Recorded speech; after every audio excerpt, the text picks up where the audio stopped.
Musa bandiji mbe bandiri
Welcome to Designing Cities for All, another episode, and it's part of our 2-year-long activity and research program, where we take a deep dive into designing products, spaces, and systems for all. Just because you feel safe, or you feel welcome, or you feel included, doesn't mean that everyone else around you feels the same way. We don't stand alone. We're not individuals that somehow a planet or an island, you know? And I think that's the beautiful thing of a diverse society, that everyone can add something from out of their own experience. Things won't change just if we just let things happen. I think if you can build relationships and use design as a tool to build those relationships, the better off we're all going to be. Everything around us was once designed and can therefore be redesigned. Belonging is a very, very important concept. You can try to take someone's place for a while, but you don't have the lived experience. Let's begin by acknowledging similarity and affinity. Be a person, not your role. I think inclusion is not a choice. Inclusion happens by design or not at all. In order to create truly inclusive public spaces that are accessible to everyone, we have to underline what everyone actually is. Real inclusion, it's got nothing to do with the norm, but it's like something that we create from all different perspectives. You know, so even when we bring everybody at the table, does everybody's voice count the same? Because it's a big question of who tells these stories. You know, the more I explore about other cultures, other religions, is the more ingredients I have to make the architecture and to answer the questions I get from society. Not fitting in was a blessing, or I would have turned out just like you.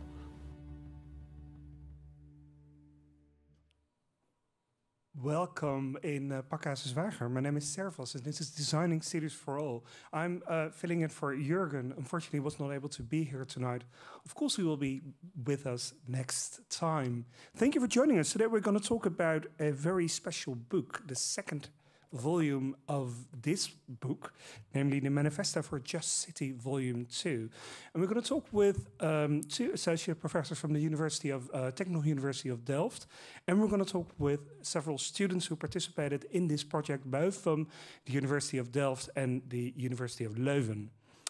Please join us via all different routes. You can join us here in the studio later in the program via just raising your hand, and Jona, the program maker of tonight, will come to you and he will ask you the question, or you have the opportunity to join us with your question via the microphone and during the program, but also for the people watching at home via Mentimeter. If you go to menti.com and type the code 13101313, you can ask us questions. Those questions will be sent to this tablet here on my table, and I will try to integrate it as much as possible during the program. If you would like to watch this program with subtitles, you can go to the website of De Zwager, dezwager.nl, and you can click on the link on the website of tonight, and you can follow this program with live subtitles. Please do if you want to. Thank you so much for joining us. Here at the table I have two wonderful people, namely Roberta Rocca and, of course, Carolyn Newton. You are both Associate Professor of Spatial Planning and Strategy, Department of Urbanism at the Technical University of Delft.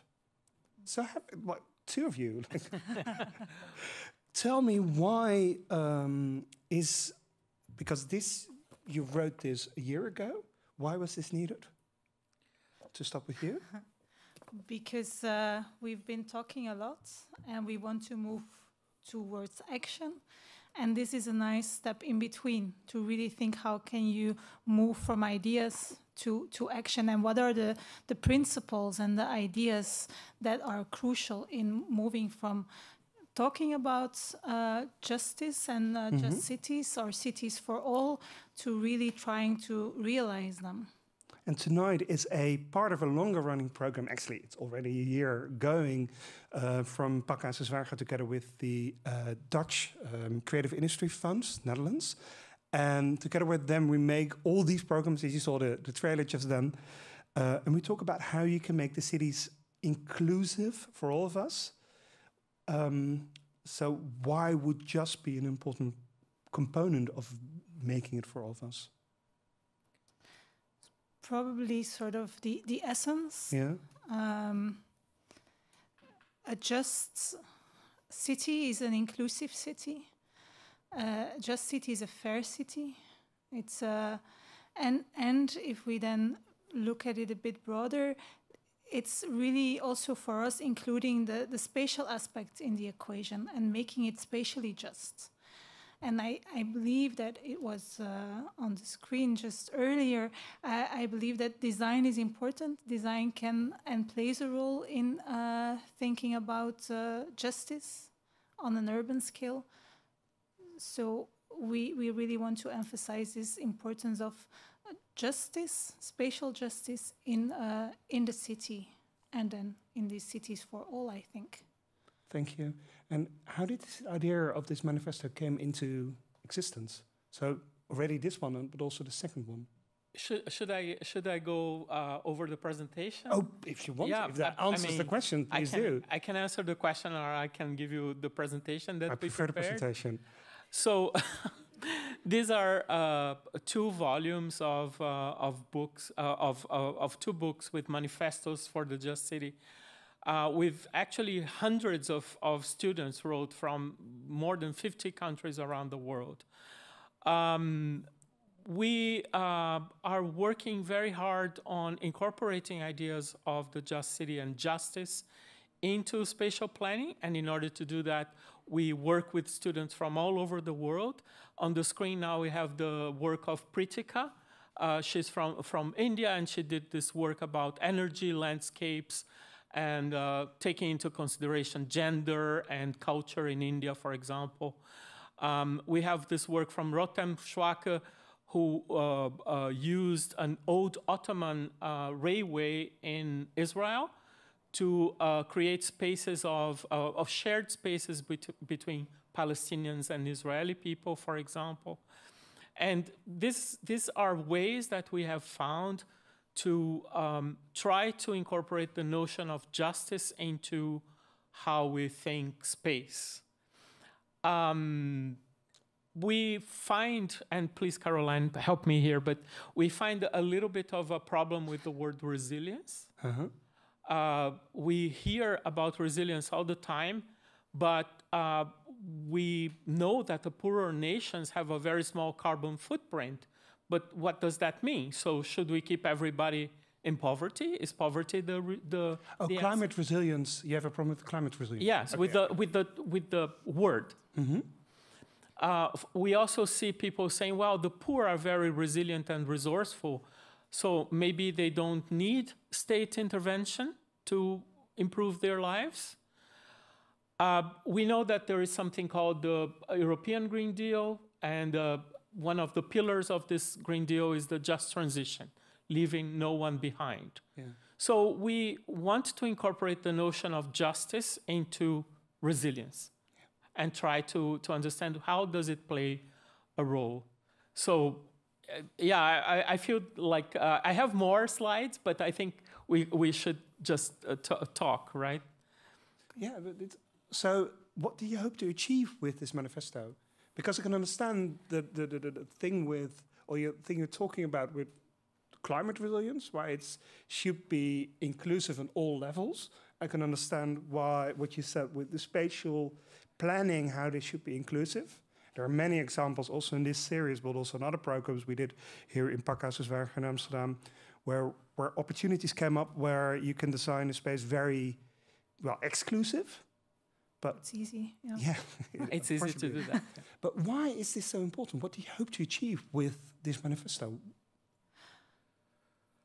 With the manifesto, probably sort of raising more awareness or sort of pulling people together, bringing people together, knowing that you're often not alone in sharing these concerns for the city, for the planet, for the people on the planet.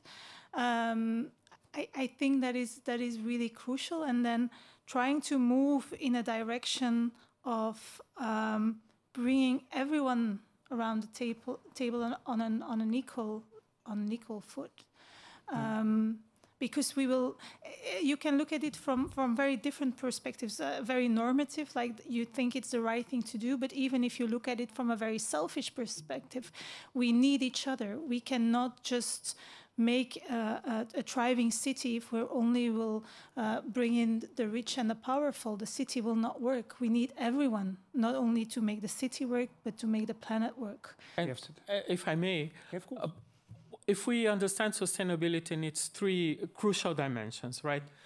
Economic, environmental, and social, then we have to ask ourselves, okay, what is social sustainability? And the way that Caroline and I look at it, justice is an essential component of social sustainability. Yeah. Without justice, you cannot achieve consensus. You cannot decide what to do next, how to tackle climate change, for example. And we know that without a huge coalition of everybody working towards the same goal, we are not going to get there, right? We are running out of time. So it's in a sense, we're here on the I, which is a dammed off bay of the original sea, of basically the North Sea. And the reason why it is collective, we have to work together to keep it at a certain level, because if we don't, we're drowned. So that's basically, so with the whole climate resilience, you have to work together, because if you don't, no matter how powerful you are, you drown, or you would die, or you won't thrive. Is it that simple? Look, when we are deciding what to do together, there is a measure of agreement we have to have about reality and about the next steps that we want to take. If the next steps are completely unfair to me, I'm not going to agree, right? Yeah. So we need to find ways to make sustainability and resilience inclusive. And we have to find ways to make them speak to everyone, not only to academics or scientists. So you have to take everyone along with each other on this journey. So we're going to look and listen to many presentations from the students participating. Some of the students participating in the second volume of this project. Where do we have to look at? What kind of things would you advise us to pay extra attention to? What I find always really fascinating working with students is, maybe I'm overly positive, maybe some colleagues would disagree, but it's this kind of belief in change and belief that a different future is still possible if we put our minds to it and if we use all our creative capacity and pull that creative capacity to move towards a different direction. And that's why we base a lot of what we do on the writings of this person on the screen, Faranak Miraftab, professor from the University of Illinois. And she is the main voice in insurgent planning, insurgent urbanism. Yeah. And insurgent urbanism is really about going against or being critical of what is there, of what exists. And one of the things she says about that is that the last terrain of colonization, the future, is the future, the imagination of this alternative future. So we are trying to combat cynicism and disbelief in change. We are trying to, together with the students, explore, okay, if we want to imagine a just city, what would it look like? How can we imagine it? So imagination is a big part of what... Outside of the constraints of the present, basically. Exactly. Yeah. Amazing. I'm looking forward. Let's go to the first round of students, because we have many more opportunities to continue this. And I will show where people can download the second volume of A Manifesto for the Just City. Can I have a big round of applause for the first speakers, namely Ricardo Javier Lopez Sanchez? And he will be standing there and telling us a bit about his first part of the manifesto. Go ahead. Yes, I did the manifesto of the first volume, which is more big and general scope, with my colleagues Raquel Prudencio and Gabriela Papi. And I think it was interesting because we had the chance to set the grounds of what we thought a first city could be, or towards where it should be building up. and positively, we thought that at the end, a just city, if that was a table, and it should be sustained by 4 main pillars, and we really thought that would be the first one, a healthy city, then a productive city, and of course an affordable city, no? And consequently that leads to a shared city, a city that is for all of us. We early understood that the healthy city was important, since there's a clear relation of codependency between what we understood as urban metabolism, the way it grows, the way it builds up itself, and the metabolism of the human and citizens it's on it. And therefore we pinpointed some important points in which that is based. Of course, one of them is understanding that there's a specific density of balance between the green and the build-up and the constructed. Since the last one, it's key for the physical health, but of course the mental health of the citizens, that's something not necessarily always is big and for part of a first city. Then, of course, it's about efficient transport, and that implies not just that it's efficient and it's based on a light mobility and, of course, a public space that is designed by and for pedestrians, but also a transport that is accessible for all the layers of the social. No? That there's the limitation of not being able to go to another place just because you cannot afford it, because it's also about claiming the plurality of the urban space, and that's a big part of it. And then, of course, are the buildings and how we build them, and how we, since the stage of production, the smart thinking on the production of the buildings, how we plan the efficiency energetically wise, and then the waste management of it. We understood also the productive city was a key element on it. We thought it was important to understand that the productive city should be locally managing the resources of it, and that comes from the energetic part of it till the waste management of it. And I think that's crucial, because at the moment that we claim that local managing of resources is energy supply, and therefore it's when it appears the possibility to offer a public energetic supply option for the more fragile layers of the social fabric. That was important for us in this government. And then, of course, thinking that nature-based solutions, which implies that they are directly introduced in a daily logistical problem-solving of the city, that's normally not the case. And that at the end there were shapes of inhabiting the public space, as for example, putting in the front line into the urban space ecological sources of agriculture that might build a more conscious and educated and, of course, productive city, you know? And in this sense of a city that it's trusting the local sense of it to produce, we thought that that had to be very close related with circular economy, with food safety, ensuring then, of course, that there's a resource for everyone, and social engagement. No? So we thought also that this productive city, it's not something industrial, that it's completely aside from the daily user, but it has a social impact in the engagement of the community. And therefore, that comes to a shared city. A shared city, we consider it's basically a city in which all citizens have the capacity to inhabit the plurality of the urban space, as I said before, and that's important because sometimes that's confused with just has to be place for everyone in the city. Don't necessarily we thought that was the case. We thought it has to be all the parts of the city accessible for all the social layers of the fabric, and therefore spread them evenly across the city, no? and claim them.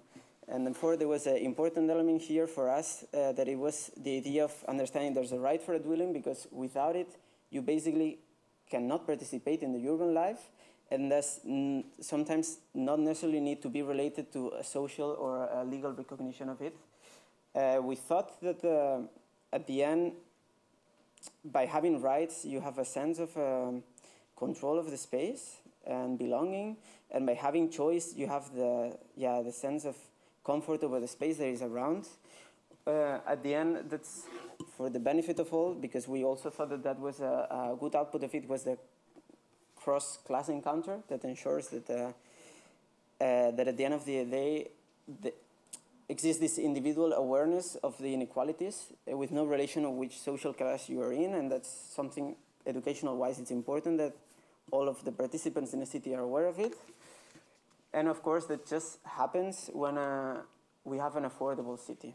Otherwise, it's not impossible to be inclusive with all the participants. And that's quite basic. It just guarantee dwelling and therefore fixing the rent price. As long as, of course, ensuring that the mobility is accessible and that that there's control over the privatization of the urban space. That's some issue that we definitely acknowledge, that sometimes it's difficult to claim it. And we, at the end, just try with this manifesto, since it was the first volume, to wrap up the basis without having to pinpoint anything very specific or concrete, to build a debate about it. So yeah, thanks for listening. Thank you so much. And please join us at the table. We go to the second presentation, and that will be done by Jere Guzmanik. You're joining us via Zoom. Thank you. Can you hear me? Yes, we can. And you also prepared a presentation from your part of the manifesto? Yes, and I shared it with Jonathan. Yeah, please, we'll put it on the page. Go ahead. The floor is yours. Oh, hi everyone. At the moment, I don't see my own presentation. I see my face, but just start. Okay. The part that I will present now is practically a group work of a few amazing people: Marta Belando, Antonio Calle, Fabiola Jimenez, Kleber Espinosa, me, and Daniela. And next slide. It's also a presentation of one really strange coincidence, because at the point when we started to work on these notes, we were studying at the Master of Sustainable Intervention in Built Environment at the Polytechnic University of Barcelona. And we were, as you can see on the images, students like any other, trying to meet the deadlines, celebrating birthdays, and etc. And then over the night happened the next thing, and that was that we had to, because of the pandemic, suddenly change the way how we studied. First, in the first period, we tried to speak, we tried to have classes and everything with the distance and with the masks. And after this initial confusion, we were just physically separated in our own rooms, some of us traveling back to our own countries, and for a group of people that was very strongly connected and that worked together tightly for 6 months, it was a very rapid way of changing our routine. And thanks to the course that we were following on social metabolism in the cities, the next slide, we started to have some conversations that on our own, so they were not part of the curriculum or part of the classes. We just first started to exchange some like memes, usual memes, funny memes about like toilet paper and staying at home and buying groceries and stuff like this. But then we started to notice some more serious things around us that we could capture just from living in our own homes and rooms, or just following the media. And I remember these conversations that we had at some point, that a big part of what is happening at that point will be forgotten. And the way how the city changed in these few months, in a matter of few weeks actually, will probably be remembered in some short notes, but the whole impression that we had on our person spaces, on our bodies, and on our collectives will be forgotten. So we started to put down some notes on it, and we talked a lot about it via Zoom, and everybody had their own contribution, and in the beginning it was just one Google document with a lot of random pieces of text and observations. But then with the time we started to give it a shape, and we tried to kind of structure it into a text that would recall what the city should be after the quarantine, or what of these phenomena that was happening to us and to the world should remain as part of our new resilience or new strategy to adapt to climate change and also to achieve a more socially and environmentally just city. So out of that, if we go to the next slide, we made 9 points. In these 9 points, we kind of tried to capture, on one hand, what was happening, what was the dynamic, what was the phenomena that we could see, and on the other hand, why and how it should be preserved for the post-quarantine reality. And the first 5 are very much related to the relationship of us as humans to the environment. And one of the most noticeable differences was the way how the care work was evaluated during the pandemic, during the lockdown, where most of the jobs that are career-oriented and productive became practically useless, and a lot of jobs that before were under-respected became essential. And therefore we proposed to change the state of emergency for the state of care. Try to explain how that should be done. The second point, we were speaking about what was happening with the nature, and in Barcelona in particular, it was like wild animals started to enter the city streets, and small pieces of over-maintained landscape in the city started to grow into bushes, and a lot of insects came back.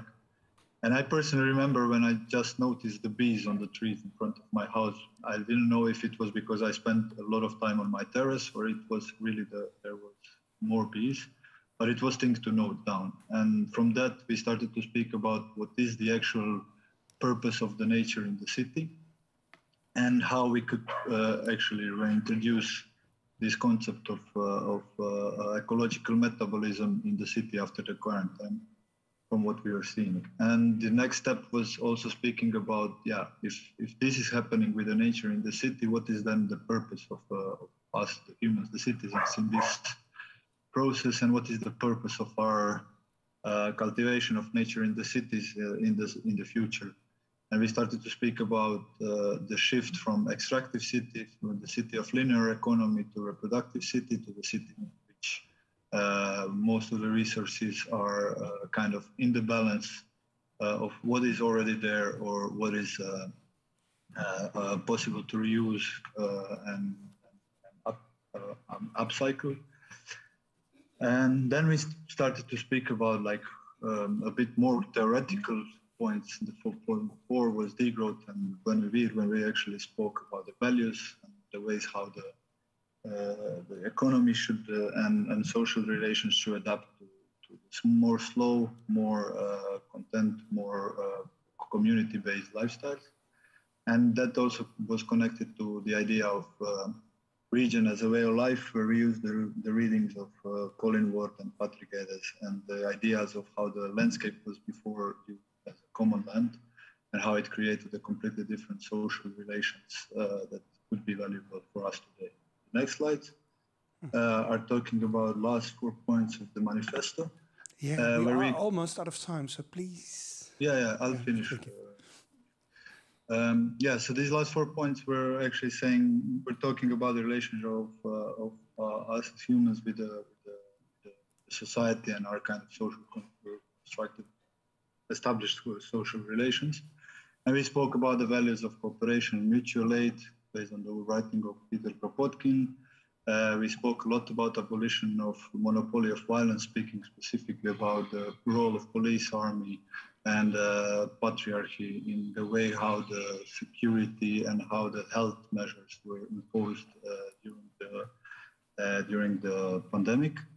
And it also brought us to the topic of what the personal space and what the private space and housing means for every individual, which brought us to point 8, revaluation of concept of property and the future in that non-propriated world.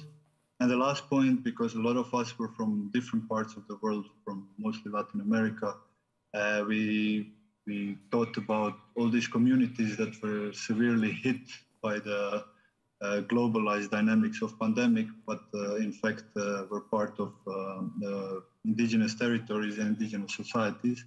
and we thought how to revalue and protect this cultural resistance of indigenous population.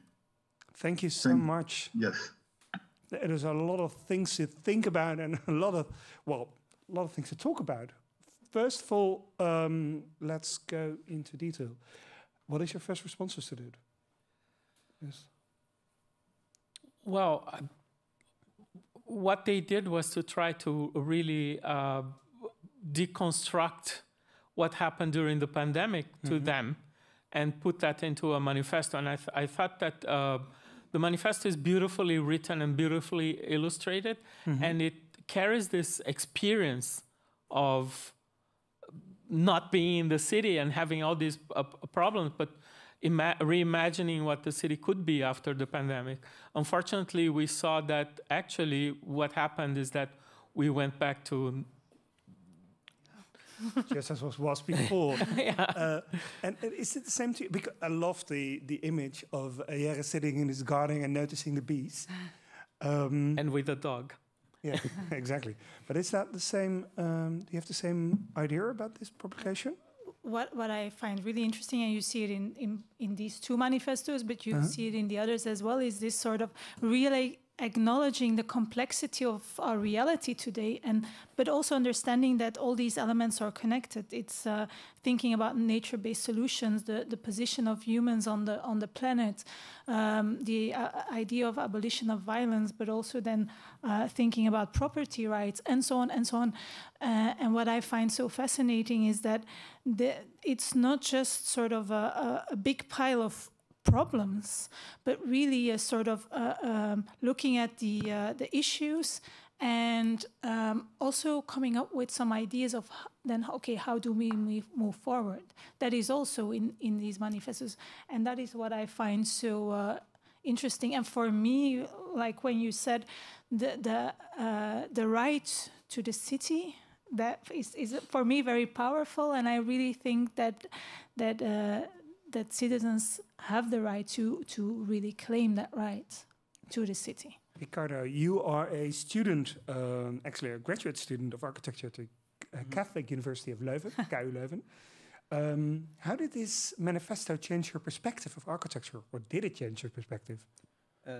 Completely, actually, in the sense that I was actually an Erasmus student back when I was there, so my home university is in Spain, and therefore there the practice of the space and politics does not intersect, and therefore that's problematic, because when you design those, like the layers of knowledge and the creative thinking that you get out of making this manifesto, then therefore stays on the back of your head when you design a space. And I think that's crucial, because even in my case that I have plenty of privileges, because plenty of non-minorities that I'm not in, it's good to put that aside on a second, that you're able for even 10 seconds when you design a urban space, because that happens, we do them, to think how another person would experience it.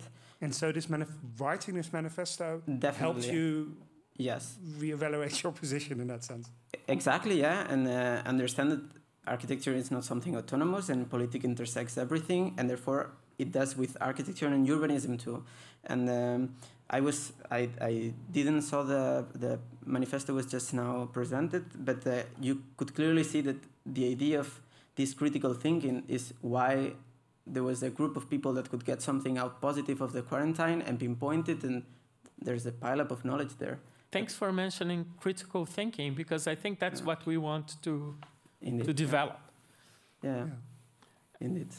And Jere, you are a assistant chair of urbanism at FGAG, and you're connected to the University of Split.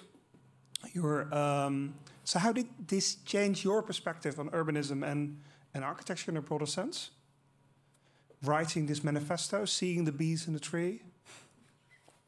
Well, it definitely influenced the way. The way how he wrote manifesto influenced the way how I see collaboration between the students as an important part of education. What we did as a group of students on our own, particularly autonomously, was something that inspired me to try to do the similar things with students in Split.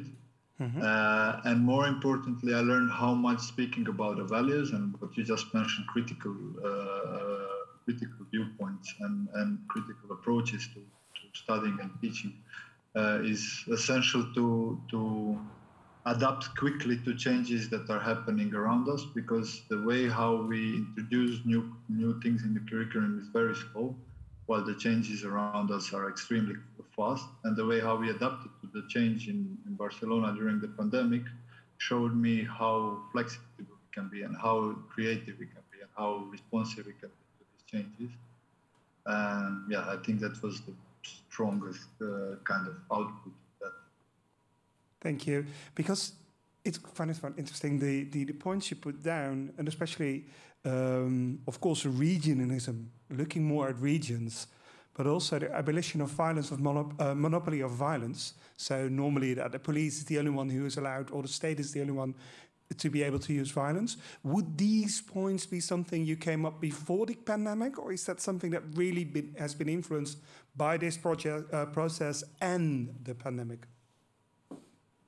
Well, the points came from everybody differently. So some points were suggested by me, some points by some other people. But we had at that time, just before the lockdown, we went through a course of social metabolism in the city, which is practically trying to theoretically pass through a historical section of 200 years of development of urban planning from the perspective of social movements, anarchist and socialist and communist theory, and all these kind of like very strong people having very strong ideas. But then what happened with the pandemic is that we could actually very quickly put that in a perspective and understand the scale and the shape and the small pixels that actually these theories have when they are put in the context of real life. And therefore, like, the points are kind of influenced by this course, but in a larger part, when we write in detail, we were actually mostly speaking about our own experiences and what we were seeing around us during the first weeks of lockdown. Thank you so much. And for you, Ricardo, in your first page, you write, all of you write, a just city carefully addresses the different scales of living. Human well-being must always be in tune with nature and be a part of an ecosystem. Cities are a part of nature itself and a necessity of the human being. To achieve an equilibrium between the societies, cultures, and the planet, we need just cities, thus cities that are healthy, productive, affordable, and shared. It's beautiful. Thank you for sharing this with us. But again, that is new knowledge, or is it, where did it come from? First of all, I think it comes from something that even my colleague commented, that it's the fact that we gather people from completely different sides of the planet. Most of my colleagues at the work were from Brazil, and they simply, their inputs were something I could never get myself into it. Yeah. And so that's, of course, one element, is just how the manifesto is built up, like the whole logistics of it. But surprisingly, I could even say that comes from it. Of course, I was doing a course in Leuven that it was like a background of knowledge, but sadly, it might be something I could never gather if I have not been intertwined with the manifesto, and that already says a lot about. With this manifesto, is this manifesto global in that sense, so applicable to all regions in the world? Not sure if applicable, but for sure it sets symptomatic things when you cross them. Like I don't. It's more an abstraction process than just then copy paste it everywhere.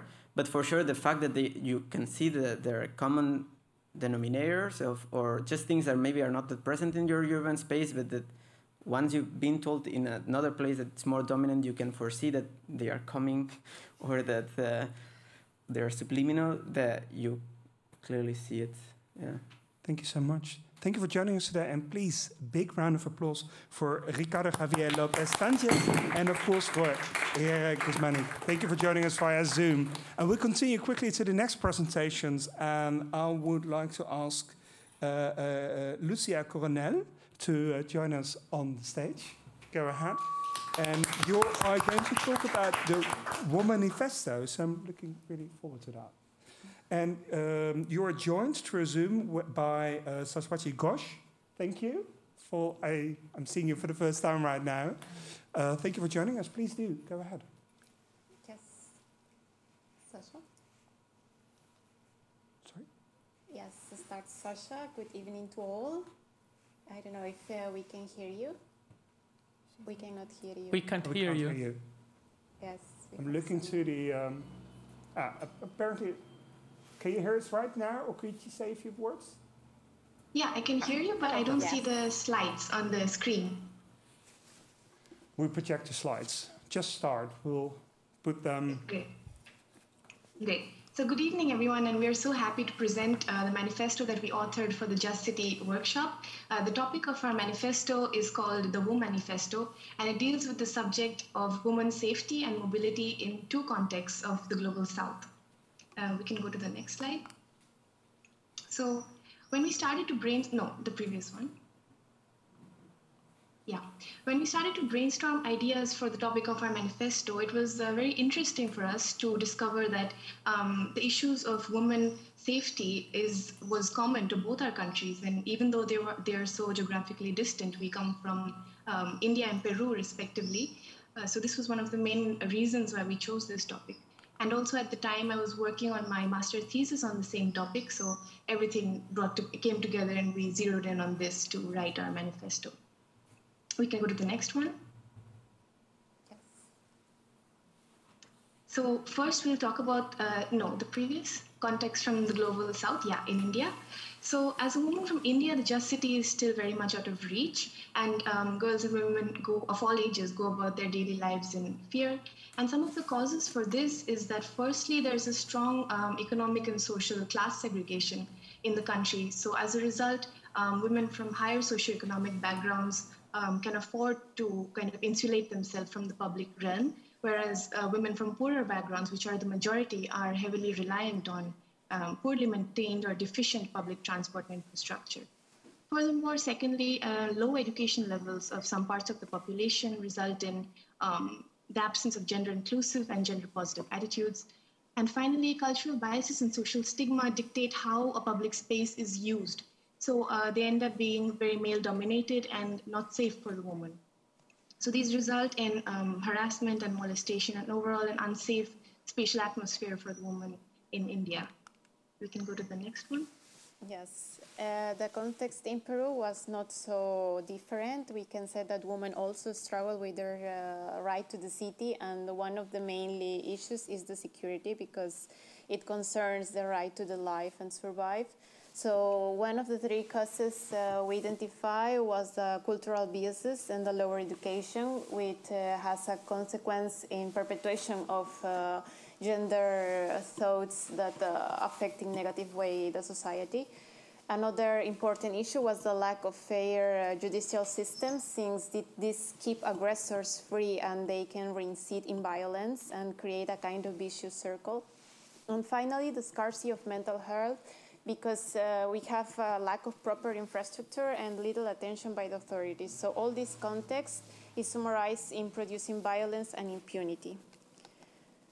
So what we tried to represent in the manifesto was a kind of theme life of women and how they, in the different stage of the life, has to face the violence and feel afraid. So from early years, they are aware of the many different violence they can suffer, that increase in the interaction they have with the city when they start being teenagers, because they have, for example, to use public transportation in which they are not feel so safety as well. Same during the work period, because they are spaces that also are not safe at all, can be harassment by colleagues or other similar situations. And finally, when they are elderly, also they feel vulnerable, since they can be target or easy target for some criminals. So then we start thinking, who can do something about this situation? We identify some of the actors can work on this, and one of the main is the government officials, because they can develop some policies to work to face this situation. urban designers and urban planners because they can shape safer built environment, journalists who can document and denounce and report crime, social workers and humanists who can give health support and for the victims, rehabilitation, and of course the citizens who can foster gender inclusive attitudes. Finally, after looking at who can do something, we looked at what can we do. So we derived a set of strategies for the way forward. The first of them, the first typology, is the preventative strategies. So basically strategies that are put in place to preempt or prevent crimes against women. The second one are the responsive strategies. So strategies which are put in place to effectively deal with the aftermath of crimes against women. So that's the after. And finally, transformative strategies, which are operational at all times, and they look to improve and transform the socio-economic and political framework of the whole city. We can go to the next one. So the first kind of strategies, preventative strategies, in our opinion, they could include the domains of urban design and planning. So public spaces and neighborhoods can be designed to have good public transport and last mile connectivity, properly designed and maintained bicycle and pedestrian paths, sufficient lighting, good visibility to and from the space, mixed-use areas to ensure increased activity, as well as adequate police presence near the area. We can go to the next one. This is a small excerpt from my thesis, and it's also an illustration of how preventative strategies could, what they could look like. And can we go to the next one? Yeah, to have a more visual illustration, this is a picture of an Indian street and how it looks like before. And after applying some preventative strategies, I don't know if you can read them, this is what we could envision a public space to look like. The next set of strategies are the responsive strategies, which we envision to include mainly policies as well as initiatives. So they could include advanced technological applications that enable the victim to call for help, dedicated police teams which focus only on women's safety and support, a strong judicial system, as Lucia has mentioned before, new policies and laws to promote gender equality, as well as a healthcare system which provides survivor-centered care. So if you look at the next slide, these are some examples of what responsive strategies could look like. On the left, we have emergency helplines where the victim can alert the respective organizations or the police about their location and whereabouts. In the middle, we have a rehabilitation center for minor women who are victims of gender violence. This is located in Lima, Peru.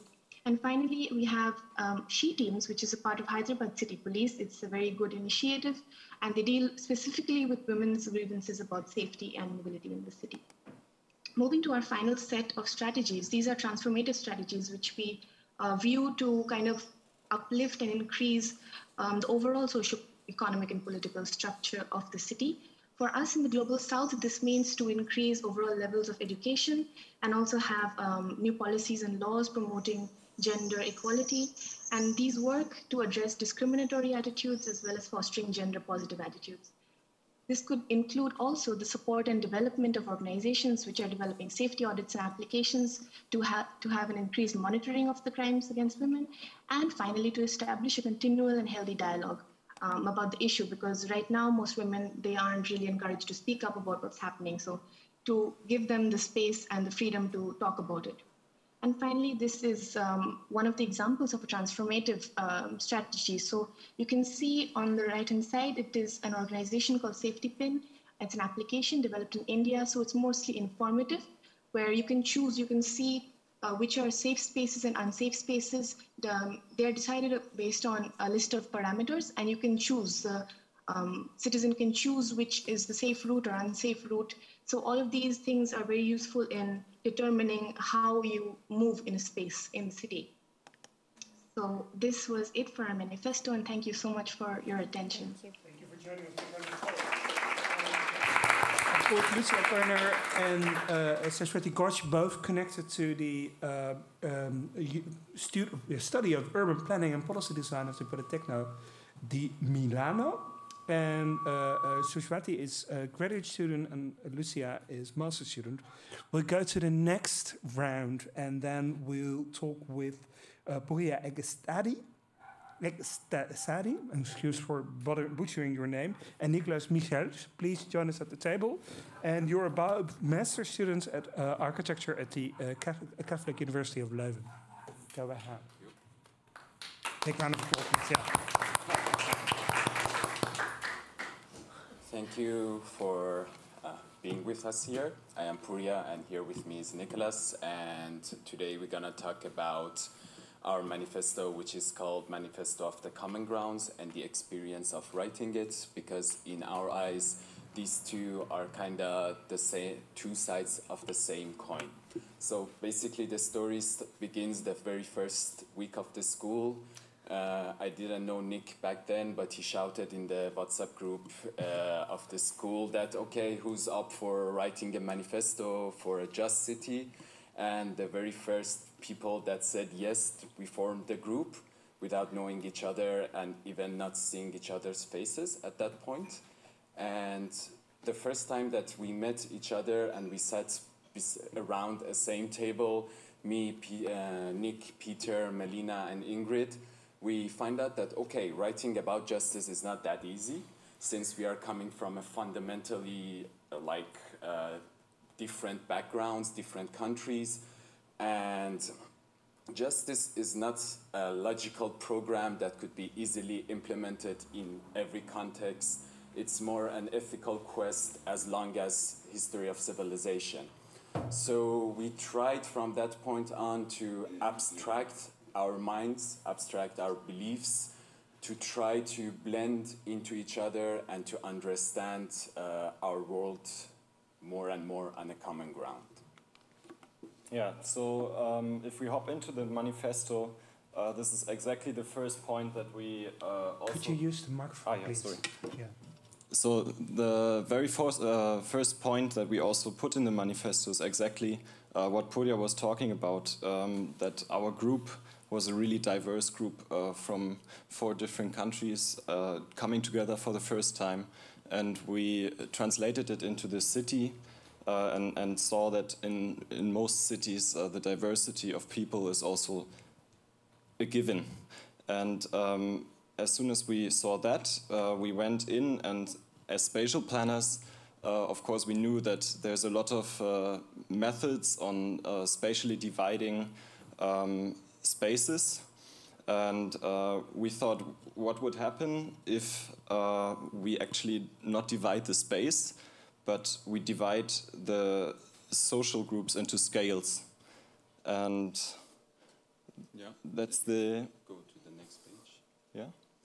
Yeah, and from there, we sort of, from now on, we call them actors. We defined different... Sorry, go ahead. Yeah. And hold it like that. That will go.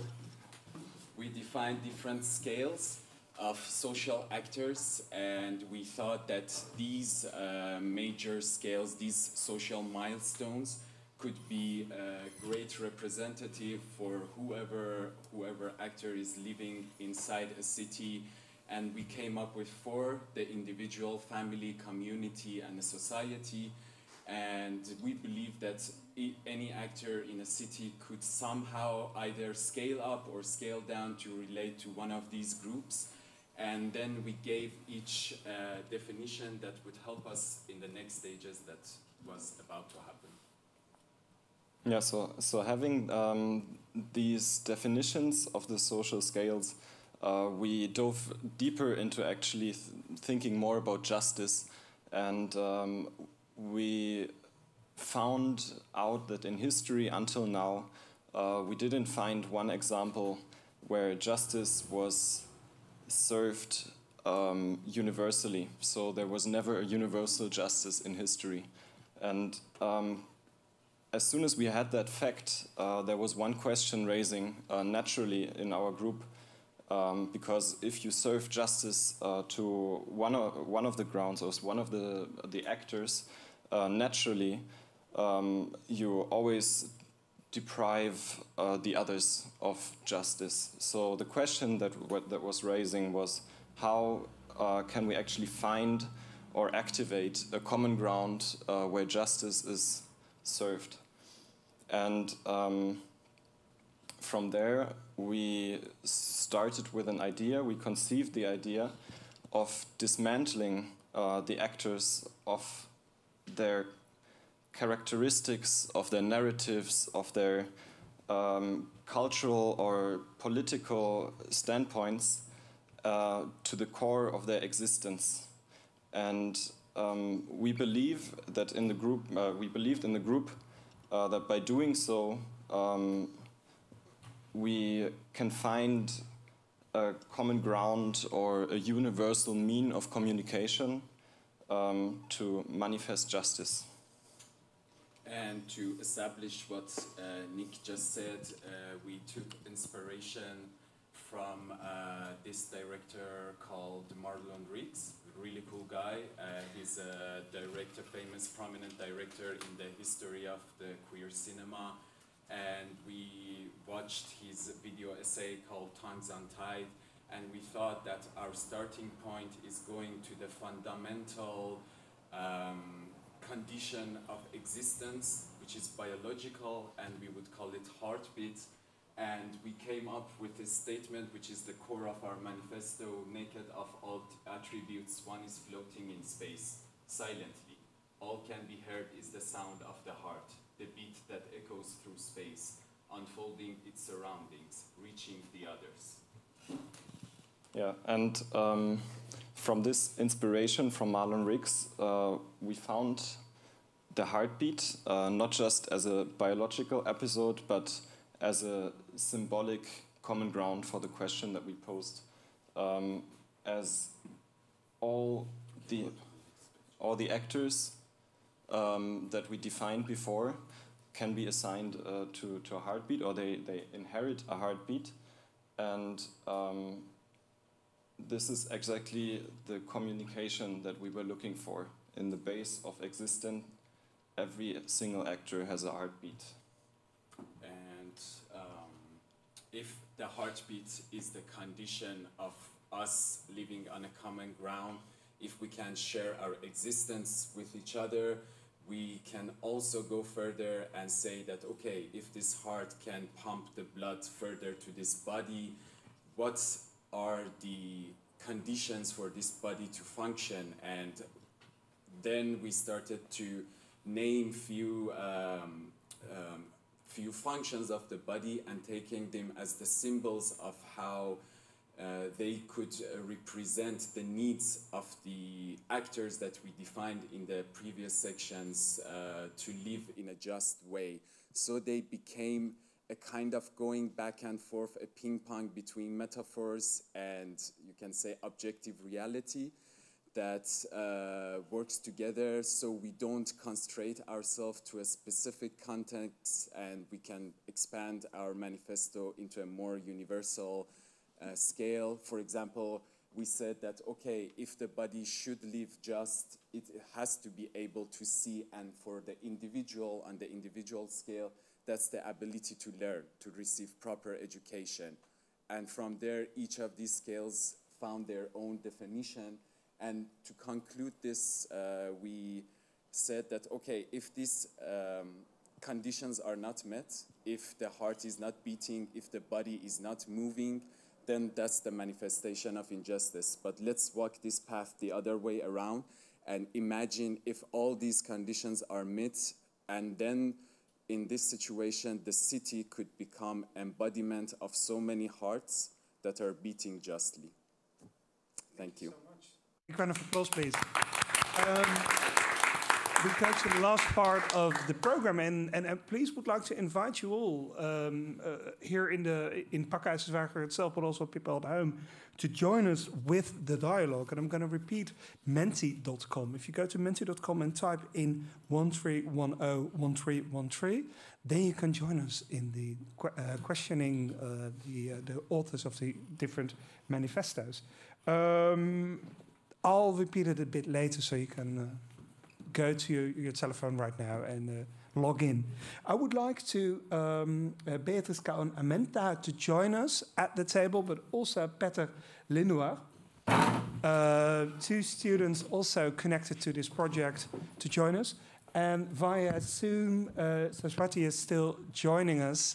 Thank you for seeing us. Unfortunately, Jere has connection difficulties, so he won't be joining us. Hopefully, he will be able to join us later. The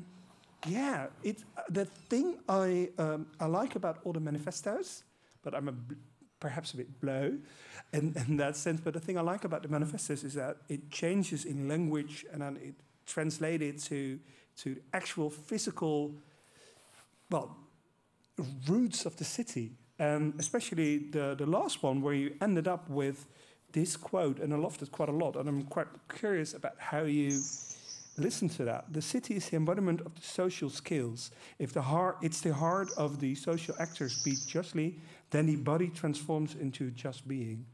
So to me it sounds like if we organize the city in such a way that it is just and people can move around and are free to be themselves, then society will be a better place. Is that the correct for you? Mm-hmm. Yes, it's more also in the way that it really goes through the scales. So if we start, for example, with the individual, so if the individual is just, if he is like provided justice, he is then it's also viewed the same way from him towards the family, and also from family he received the justice. Then it can scale up through community, society, to the, let's say, meta scale that we were also talking about, let's say. Thank you. And Beatrice?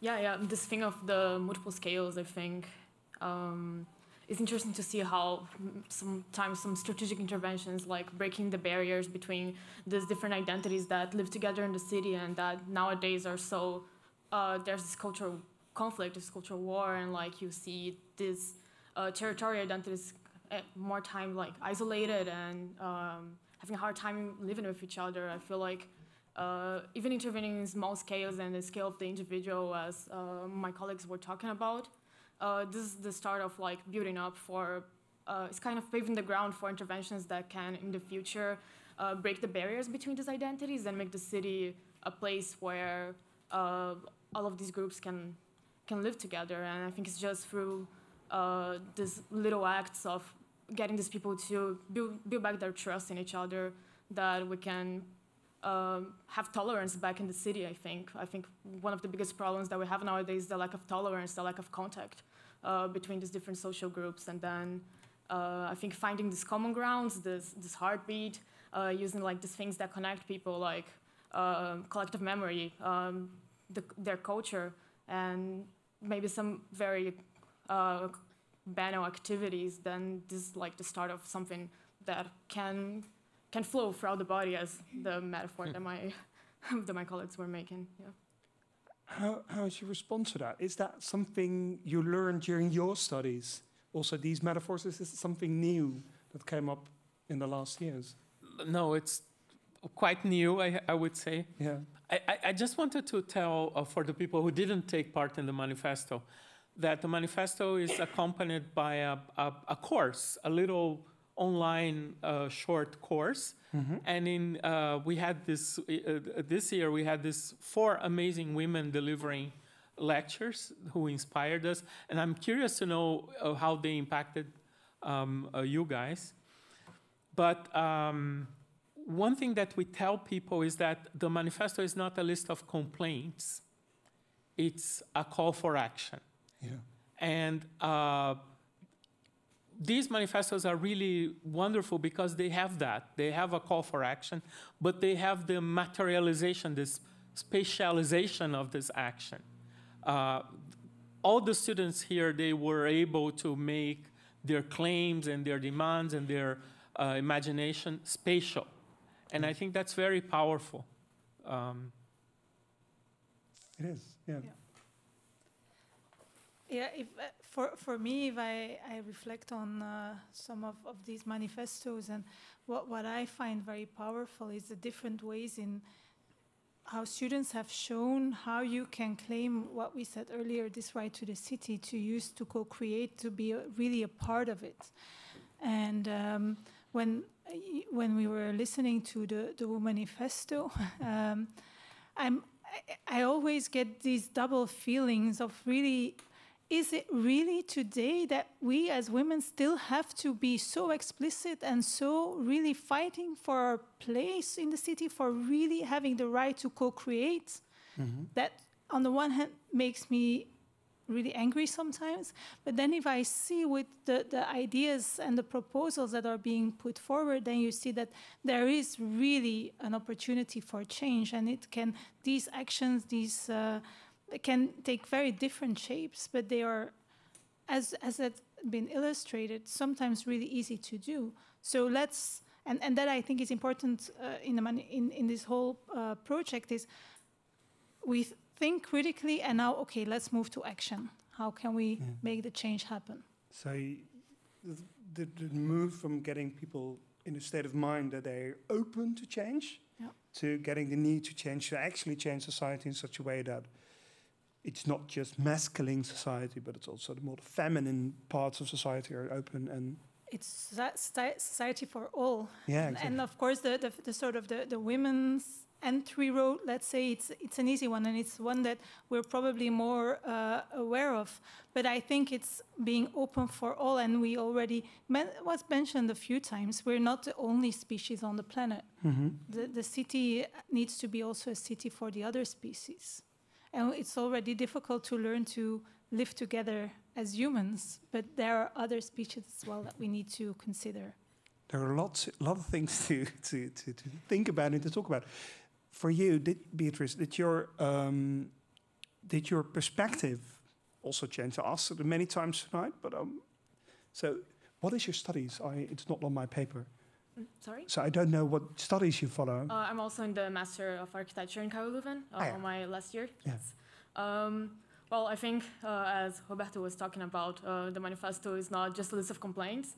And for our group, it was kind of difficult in the beginning to break through this of being very critical and then going through to the call for action. Mm-hmm. We were so negative in our first draft for the manifesto, I feel. And we were really facing a challenge to see, like, okay, what now? So we really focused on what I feel like is the starting point, that is architectural education. Like how to implement the dialogue in architecture education, how to break through this academic bubble and just talking between us and perpetuating this figure of the all-knowing architect. And well, I've heard in school before, like, okay, there's no interest in talking to the people that actually use the space. You're the one that studies architecture, you're the one that knows it, which was so bizarre for me. And then at least like through my master's, I've heard more like, okay, let's integrate representation, let's integrate intersectional studies into architecture, but then how is still this question. I feel like there's still so much to go through when we're talking about participation in architecture. How do we talk to people? How do we go to the streets, and how do we translate these conversations into dialogue and to spatial interventions in the end? Because it's so abstract, right? You're gonna make an online survey and you don't even know where to start. I faced this myself with my dissertation. It was the first time that I had to go and talk to people, and I had no idea how to start. So I feel like this is still such a missing part from architecture education, how to actually get out of our high horse and actually talk to people, honestly. So that would mean that you go from, I love it by the way, but you mean that you would go from this more high skyscraper approach, like building big buildings is cool, you go to a more people-centered way of making architecture and a more nature-centered or nature-inclusive city. And is that then the way to pop this bubble? I feel like a first step is kind of admitting our ignorance. Admitting like how ignorant we are actually. I have my perspective. I'm a white woman, and then I have my experience living in the city. Mm-hmm. And then how am I going to design a city for people, take into consideration just my identity, these dimensions of my identity, and I mean, just coming from a different background, still being a white woman, it would already be completely different. So I feel like the first step is actually bringing people into dialogue since the very beginning of our architecture education, and trying to understand how these different experiences of the city and the urban sphere, the public sphere, how they can actually intervene. They can be so directly translated into spatial interventions that actually lead us to a more just cities.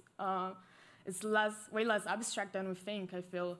Sometimes a little change in topography, for example, differentiates what is the path for the working class, and a little bit higher you have the class that has the power of purchase, for example. I saw that in my neighborhood growing up. I grew up in a gated community, and just these little spatial differentiations and architectural elements, they were already such dividing elements. So the gate in a literal sense as a dividing element. For the people watching at home and the people in the audience, you can raise your hand and Jana will come to you. For the people at home, please do join us via menti.com. The last time we'll mention it, 13101313. And I want to, Jera was back, but he's gone now, but hopefully he'll come back later. Suswati, how's that from your perspective? How do you listen to this? So how can we go from these beautiful words and these beautiful sentiments, in a sense, to real actionable call to action?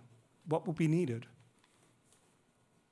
I think when we began thinking about the manifesto, for us, it was very clear. We didn't think too much on what to do, but we thought about how to do it, because the problem was clear for us. So if we want to go from what is the problem to what can possibly be the call for action, I think even in our manifesto, we have tried to illustrate what could we do and illustrate some tangible spatial interventions for the same. If you look at each of them in isolation, maybe they don't cater to particularly women's safety, but when you put it together, that's when it really caters for women. And also, there's a popular saying that a city which is safe for women is safe for everyone. So, so as women and elderly also, because their needs are similar.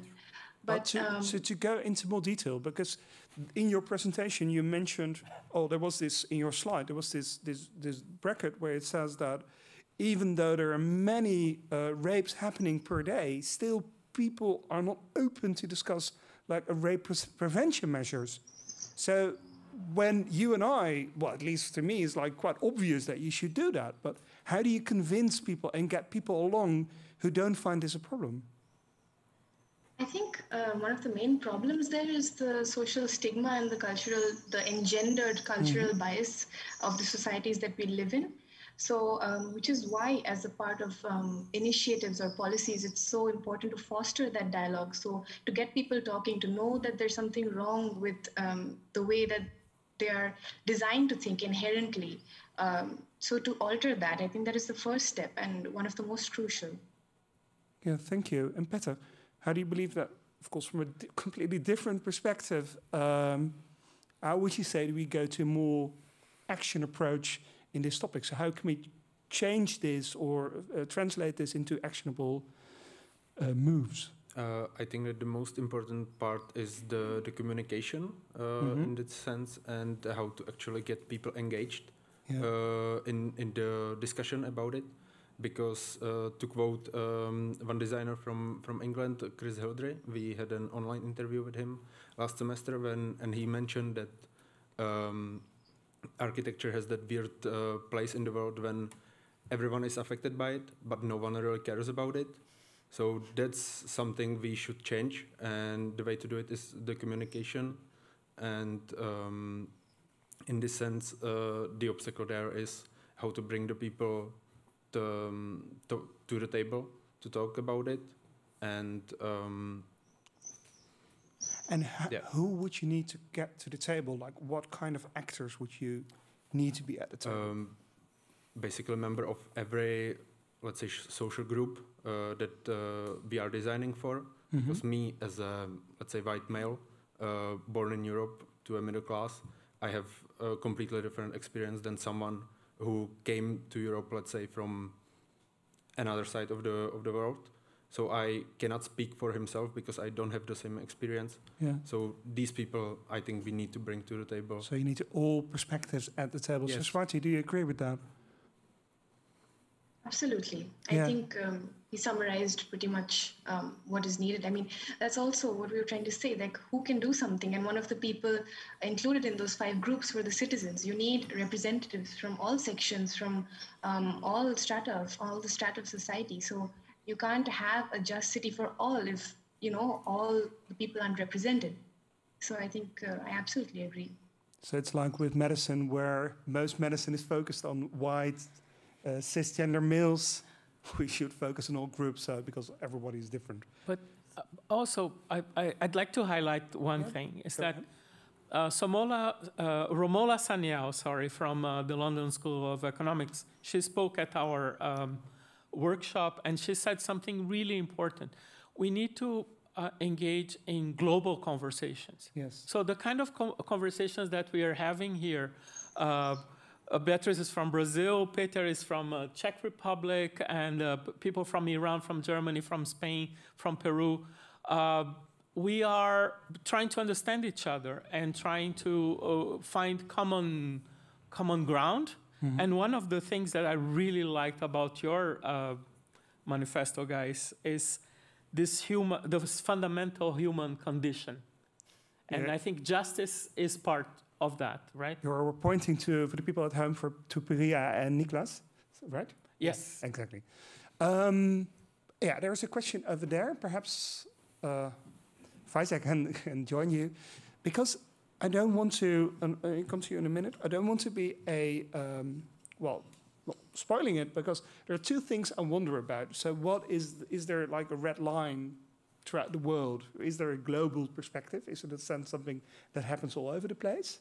So are the same things happening in European cities and in Indian cities and in Brazilian cities? Or is that, can't you compare that? That's one thing. And if we really want to do that, how can we get people to the table? To go to the first question, Beatrice, do you have any idea? Is there a red line? Is there a correlation between all these cities? Or are the problems the same in a sense in all the cities all over the world?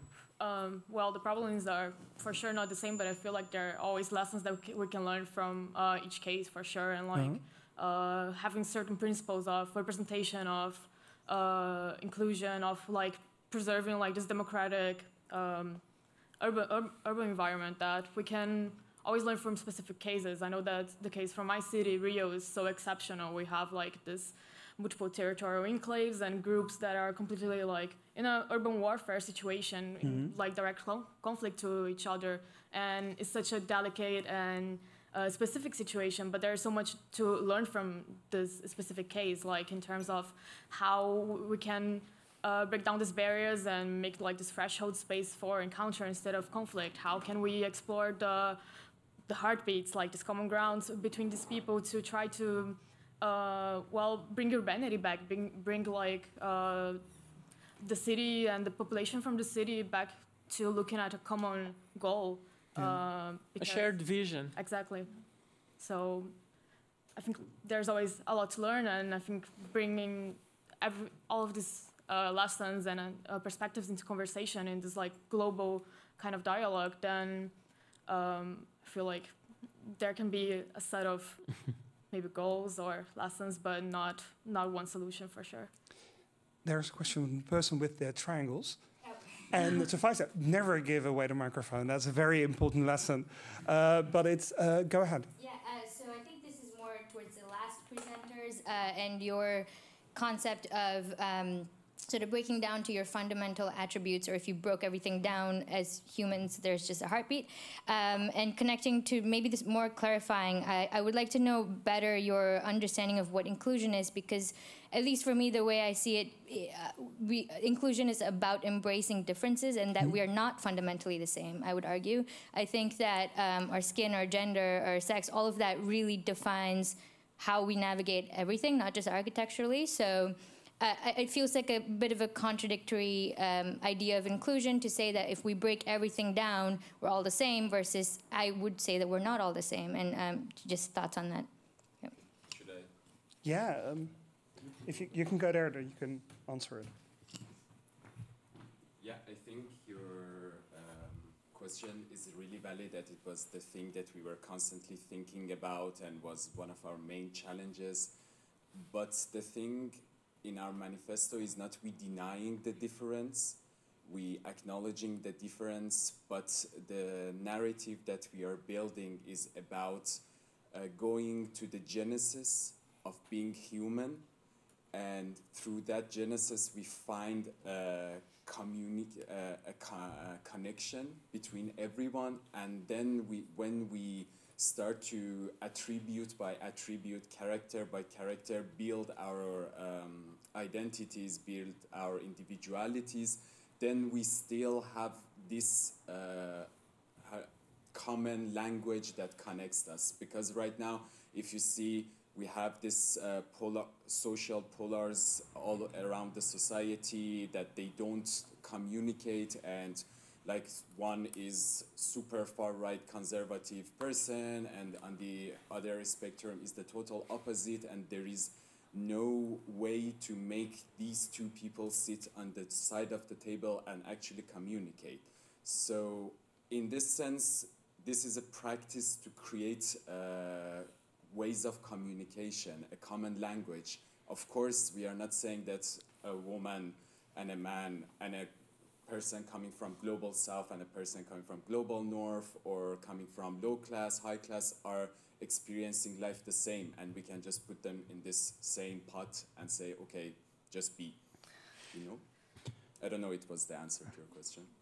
But would you, thank you for the question, it's quite insightful. Would you say it is an obligation, perhaps I want to ask you the question, would you think it's an obligation for all peoples in all the cities to try to experience each other's point of view to open it up? Is it an obligation for ourselves?